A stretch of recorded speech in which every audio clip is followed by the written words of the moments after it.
Il y a beaucoup d'émotions pour toute l'équipe, hein, parce que c'est un défi.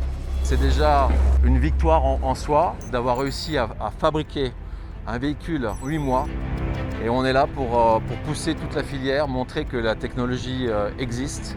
Le H2 Racing Truck va affronter la dureté du Dakar.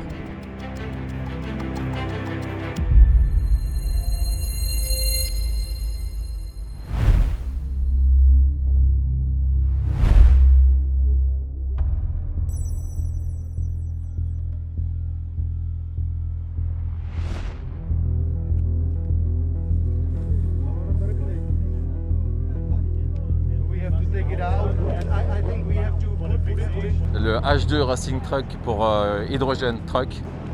C'est le premier camion hydrogène donc à faire un Racing Truck.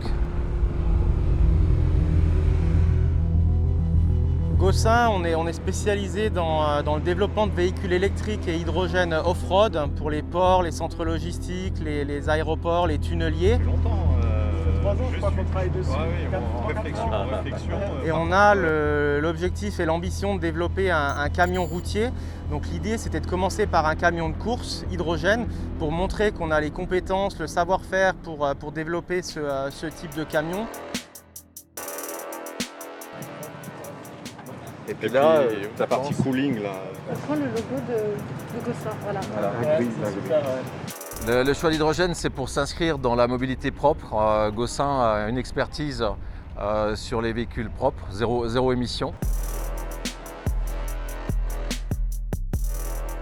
L'idée est assez simple, c'est de pouvoir de partir de l'hydrogène, donc comme si c'est comparable au carburant qu'on peut avoir dans une voiture.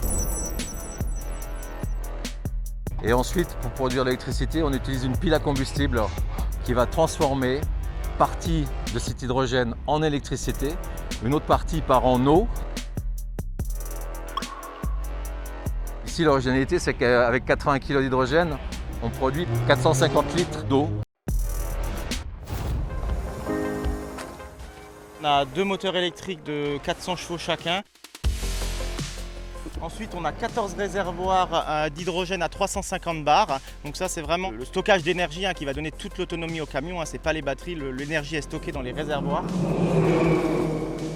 Et au-dessus, on a 4 piles à combustible de 100 chevaux chacune qui tournent en permanence pour alimenter le camion avec 400 chevaux de puissance. En fait, on utilise des composants qu'on utilise sur nos autres véhicules pour les ports, les aéroports, etc. Et nous, la compétence de Gossin, c'est vraiment le choix de tous ces composants par rapport aux contraintes opérationnelles. Pour être capable de développer un camion comme ça en 8 mois, c'est une quarantaine d'ingénieurs qui travaillent ensemble au quotidien. Donc ça a vraiment été un exploit et c'est vraiment le travail d'équipe.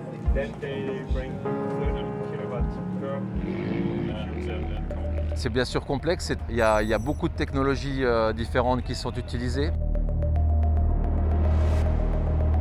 Et puis la combustible qu'on trouve sur le marché ne sont pas faites pour faire passer des dunes. Donc on les a éprouvées, on les a testées dans des inclinaisons, on a fait des vibrations. Donc ça fait avancer tout le secteur.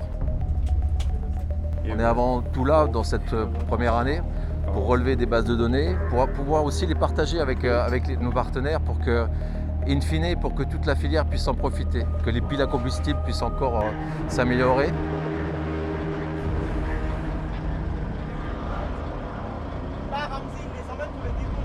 L'objectif, c'est vraiment de montrer qu'on a les compétences pour faire un camion qui est capable, dans des conditions extrêmes comme le Dakar, avec de la chaleur, des pentes, de la poussière, des conditions vraiment extrêmes. Ouais, c'est bon là. C'est bon. Allez, je goûte.